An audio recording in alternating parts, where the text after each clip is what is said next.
صل على سيدنا وسندنا ومولانا وملجانا ومولانا محمد وعلى آل واصحاب سيدنا ومولانا محمد وبارک وسلم علیہ.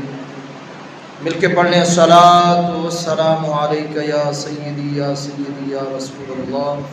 الصلاۃ والسلام علیک یا سیدی یا سیدی یا حبیب اللہ. الصلاۃ والسلام علیک یا سیدی یا سیدی یا نبی اللہ وعلی آلک واصحابک یا نور اللہ. رب اشرح لي صدري ويسر لي امري واحلل عقدة من لساني يفقهوا قولي. رب اشرح لي صدري ويسر لي امري واحلل عقدة من لساني يفقهوا قولي. رب اشرح لي صدري ويسر لي امري واحلل عقدة من لساني يفقهوا قولي. نہایت واجب الاحترام دوستوں، وسعت احترام بزرگوں، پیارے اسلامی بھائیوں، جمعہ کا مختصر ٹائم ہے اور تذکرہ آپ سماعت فرما رہے ہیں کہ جتنے بھی انبیاء کرام رسل و ادام ہیں، حضرت آدم علیہ السلام سے لے کر عیسیٰ روح اللہ تک، ہر نبی نے آپ کے اور میرے نبی صلی اللہ علیہ وسلم کا میلاد منایا. یہ تذکرہ اس لیے شروع کیا ہے کہ بعض جو دوست احباب ہیں وہ کہتے ہیں جی کہاں لکھا ہوا ہے میلاد، کس نے منایا ہے میلاد، کون میلاد منانے والا ہے، تم میلادی ہو گئے ہو. ہم میلادی ضرور ہے، فسادی نہیں ہے، فساد نہیں کرنا چاہتے. ہم صرف اتنا بتانا چاہتے ہیں کہ تیرا بیٹا پیدا ہو اور اس کی ہر سال تو ولادت منائے، برتھ ڈے منائے، اس پر تمہیں کوئی اختلاف نہیں ہے. کبھی مولوی کو نہیں کہا بھائی یار میں برتھ ڈے منانا چاہتا ہوں، جائز ہے کہ نہ جائز ہے. کبھی کہا ہے قید اعظم کا سال کے بعد ان کا پیدائش کا دن منایا جاتا ہے. تمہارا کوئی بڑے سے بڑا لیڈر ہے، اس کی تاریخ پیدائش آ جائے تو تو منا لیتا ہے اور کسی سے کوئی مطالبہ نہیں ہے، کوئی پوچھ گچھ نہیں ہے، کوئی فتویٰ نہیں ہے. تمہیں کیا اپنے پیارے نبی صلی اللہ علیہ وسلم سے کوئی بغض ہے، کوئی اناد ہے، کوئی تکلیف والی بات ہے؟ ہم یہ نہیں کہتے، ہمارے کسی مفتی نے نہیں کہا کہ یہ فرض ہے، واجب ہے، کسی نے نہیں کہا. یہ مستحب عمل ہے اور ایسا مستحب عمل ہے کہ آج سے ہزاروں سال پہلے بھی یہ عمل موجود ہے اور صحابہ کا طریقہ رہا ہے، تابعین کا، تبع تابعین کا طریقہ رہا ہے، اماموں کا طریقہ رہا ہے. اور بہت سارے امام ہیں جنہوں نے اپنی کتابوں کے اندر پورا ایک باب جو ہے نوٹ کیا ہے نبی پاک صلی اللہ علیہ وسلم کی ولادت باسعادت کے بعد، پورا باب. اور اس باب کا نام رکھا ہے مولد النبی صلی اللہ علیہ وسلم. مولود النبی، نبی صلی اللہ علیہ وسلم کا میلاد، نبی پاک صلی اللہ علیہ وسلم کا میلاد. اور لوگ کہتے ہیں کہ آپ بھی شرک کرتے ہیں، میلاد منا کے شرک کرتے ہیں. میں کہتے ہیں ہم تو شرک کو کاٹتے ہیں، شرک کو ختم کرتے ہیں. شرک کیا ہے؟ شرک تو یہ ہے کہ کسی کو اللہ تبارک و تعالیٰ کی طرح کہا جائے، شرک ہے. اللہ تعالیٰ کی ذات تو پیدا ہونے سے پاک ہے اور ہم اپنے نبی پاک صلی اللہ علیہ وسلم کی پیدائش منا رہے ہیں، ولادت باسعادت منا رہے ہیں. ہم تو کاٹ کر رہے ہیں کہ اللہ کی ذات جمنے سے لم یولد ولم یلد ولم یکن لہ کفوا احد. ہم تو اس بات کا اظہار کر رہے ہیں کہ اللہ نہ کسی سے جنا گیا، نہ کوئی اسے جننے والا، نہ کسی سے وہ خود پیدا ہوا، نہ کسی کو پیدا کرنے والا. اللہ کی ذات تو ایسی ہے. یہ تو آپ کے اور میرے نبی صلی اللہ علیہ وسلم کی ذات ہے کہ جس سے اللہ تبارک و تعالی، اور اللہ تبارک و تعالی بغیر ولادت کے بھی آپ صلی اللہ علیہ وسلم کو بھیج سکتا تھا، بغیر ولادت کے بھی، کیونکہ آپ کے اور میرے نبی صلی اللہ علیہ وسلم پہلے سے موجود تھے، پہلے سے بھی موجود تھے. اور ولادت کا جو سلسلہ ہے نا، کبھی موقع ملا تو انشاءاللہ عرض کروں گا، لیکن کیونکہ آج میرا موضوع یہ نہیں ہے، آج میرا موضوع ہے کہ انبیاء کرام رسول و اعظام نے بھی میلاد منایا ہے. کیونکہ اللہ نے تو میلاد منایا، آپ نے سماعت کیا اس جمعے کے موقع پر، پچھلے جمعوں کے موقع پر۔ پچھلے جمعے آپ نے سماعت کیا کہ حضرت آدم علیہ السلام نے بھی آپ کے اور میرے نبی صلی اللہ علیہ وسلم کا میلاد منایا، حضرت سلیمان علیہ السلام نے بھی آپ کے اور میرے نبی صلی اللہ علیہ وسلم کا میلاد منایا۔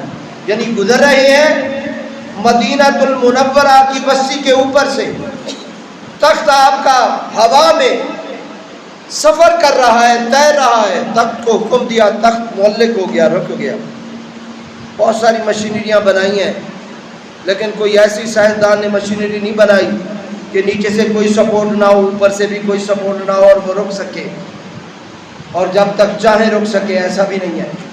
لیکن آؤ، اللہ تبارک و تعالیٰ کے پیارے نبی حضرت سلیمان علیہ السلام کا تخت ایسا ہے، جہاں چاہتے ہیں وہیں روک دیتے ہیں، اور جتنا چاہتے ہیں وہ رکا رہتا ہے۔ نہ کوئی ایندھن استعمال ہو رہا ہے، نہ کوئی انرجی استعمال ہو رہی ہے، نہ کوئی فیول استعمال ہو رہا ہے، نہ اس کے کوئی پر ہے، نہ کوئی دھڑ ہے، نہ کوئی، یعنی ایسی کوئی چیز نہیں ہے جو اڑنے میں اس کو مدد کرے۔ لیکن فرمایا ہوا تابع ہے اور ہوا اسے اڑا رہی ہے، اور ہوا جہاں چاہتی ہے اسے وہیں معلق کر دیتی ہے۔ پچھلے جمعے آپ نے سماعت کیا، حضرت سلیمان علیہ السلام نے میلاد منایا۔ ہر نبی نے میلاد منایا اور اپنی اپنی شان کے مطابق میلاد منایا۔ ہر نبی دوسرے نبی کو یہ بتاتا گیا ہے کہ میرے بعد وہ آنے والے ہیں، میرے بعد وہ آنے والے ہیں، میرے بعد وہ آنے والے ہیں، جن کا نام نامی اسم کرامی آسمانوں پر احمد اور زمین پر محمد ہوگا۔ اگر وہ تم انہیں پاؤ تو میرا سلام بھی عرض کرنا۔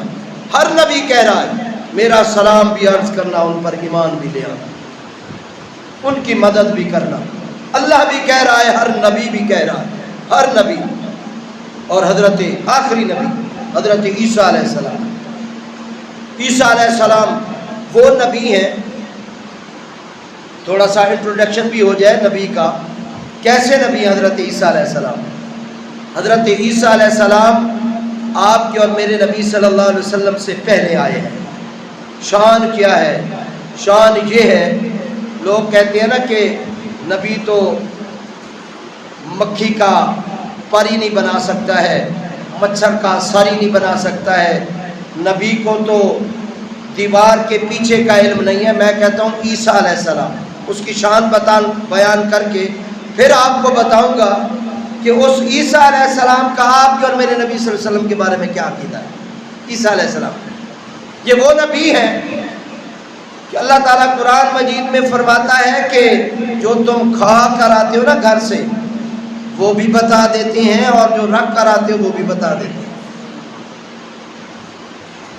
اور عیسیٰ علیہ السلام ایسے ہیں کہ جتنی قسم کی امراض ہیں، تمام قسم کی امراضوں کو شفا دینے والے ہیں۔ مادرزاد اندھے کو آنکھیں دینے والے، آنکھیں دینے والی کس کی ذات ہے؟ اللہ کی ذات ہے، لیکن اللہ کے حکم سے حضرت عیسیٰ علیہ السلام بھی آنکھیں دے رہے ہیں۔ مادرزاد، ماں کے پیٹ سے جو اندھا پیدا ہوا ہے ان کو آنکھیں عطا کر رہی ہیں۔ اور یہی نہیں بلکہ فرمایا کہ مردوں کو زندہ کر رہے ہیں، قم باذن اللہ کہہ کر مردوں کو جلا دیتے ہیں۔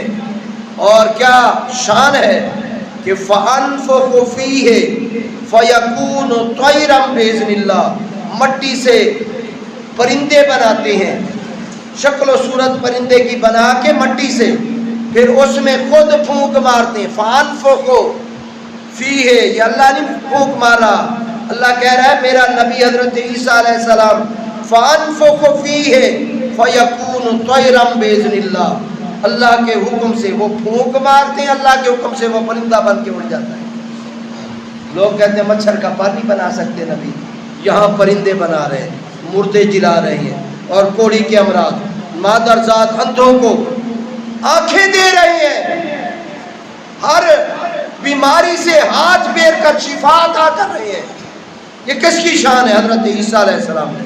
اور عیسیٰ علیہ السلام نے آج سارے اپنے حواریوں کو اکٹھا کیا ہے، سب کو بلایا ہے، سارا مجمع اکٹھا ہو گیا، سارے آ گئے، حضرت عیسیٰ علیہ السلام نے خطاب شروع کیا ہے اور کہتا ہے کہ کہتے ہیں اے میرے حواریوں سنو آج میں تمہیں خوشخبری دینے لگا ہوں، آج میں تمہیں بشارت دینے لگا ہوں، آج تمہیں خوشخبری عنایت کرنے لگا ہوں، مبشرم برسول یاتی من بعد اسمہ احمد۔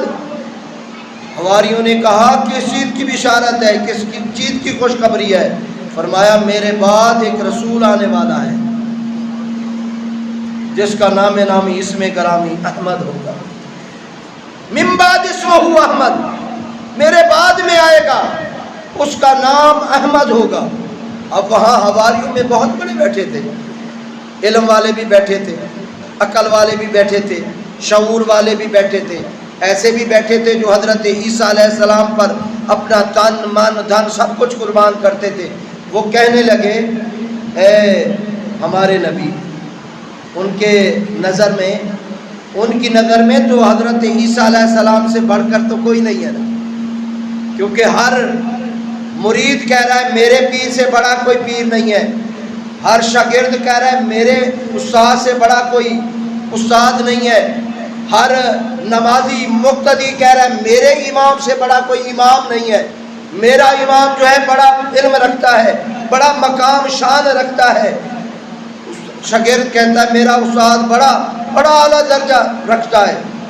یہاں بھی حواریوں نے کہا ہے، کھڑا ہوا، اس نے کہا حضور آپ سے بھی اس کا مقام بلند ہوگا، آپ سے بھی اس کا شان اعلیٰ ہوگا؟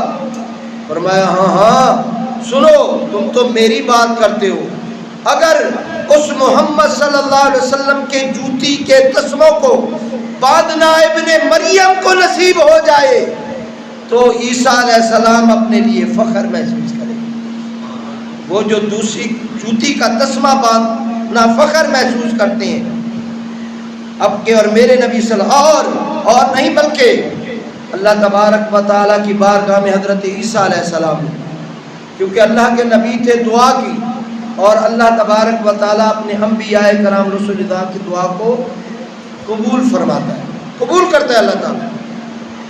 عرض کی یا رب العالمین مجھے نبوت رسالت کچھ بھی نہیں چاہیے، مجھے آقا دو جہاں صلی اللہ علیہ وسلم کا امتی ہونے کا شرف عطا کیا جائے۔ اللہ تبارک و تعالیٰ نے فرمایا عیسیٰ علیہ السلام ہم نے آپ کی دعا کو قبول فرمایا، اور آپ کے اور میرے نبی صلی اللہ علیہ وسلم کے امتی ہو کر آئیں گے حضرت عیسیٰ علیہ السلام قیامت سے پہلے، اور آ کر دجال سے مقابلہ فرمائیں گے، نبی نہیں ہوں گے بلکہ آپ کے اور میرے نبی صلی اللہ علیہ وسلم کے امت کے ولی بن کر آئیں گے، مددگار بن کر آئیں گے، اور آپ کے اور میرے نبی صلی اللہ علیہ وسلم کے امتی بن کر آئیں گے۔ یہ مقام ہے آپ کے اور میرے نبی صلی اللہ علیہ وسلم کا کہ ہر نبی جاتے ہوئے اپنے جو ان کی دسترس میں تھے سب کو یہ خوشخبری سناتے گئے ہیں کہ وہ آنے والے ہیں۔ وہ کون آنے والے ہیں؟ وہ آنے والے ہیں کہ جن کے بعد کوئی نہیں آئے گا، وہ امت آنے والی ہے کہ جس امت کے بعد کوئی نبی نہیں ہے، کوئی امت نہیں۔ ایسا کیوں کیا اللہ نے؟ ایسا کیوں کیا؟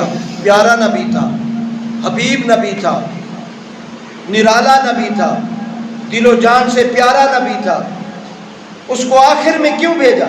کیونکہ کوئی چلا جاتا ہے نا، ایک وزیر اعظم چلا گیا نا تو دوسرا آ گیا، تو چلا گیا ہے اس کی لوگ غیبت کرتے ہیں، کہتے وہ ایسے تھا، وہ ایسے تھا، وہ ایسے تھا۔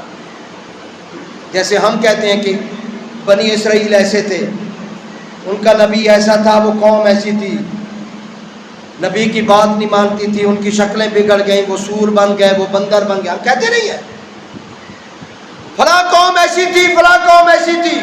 اللہ تبارک و تعالیٰ نے فرمایا ہم نے اپنے نبی کو بھی اور نبی کی امت کو بھی ہم نے محفوظ فرما دیا، یعنی مجھے اپنے نبی سے بھی پیار ہے، اور آخر الزمان نبی کی جو امت ہے اس سے وہ بھی سب سے زیادہ مجھے پیار ہے، اس سے بھی مجھے پیار ہے۔ اللہ تبارک و تعالیٰ ہم سب کو آقا دو جہاں صلی اللہ علیہ وسلم کا پکا سچا امتی بنائے اور شکر ادا کرنے والوں میں بنائے۔ شکر ادا کیا کریں، اللہ ہم نے عیسیٰ نے مانگا، ہم نے مانگا نہیں، اللہ نے دے دیا ہمیں اپنا نبی، تو شکر ادا کریں تاکہ اللہ تبارک و تعالیٰ کی ذات راضی ہو کہ کیسے اے میرے پیارے نبی صلی اللہ علیہ وسلم کیسے تیرے امتی ہیں کہ میں نے جو ایک نعمت عظمیٰ دی ہے قیامت تک کے لیے شکر ہی شکر کر رہے ہیں. آمین. وآخر دعوانا الحمدللہ رب العالمین.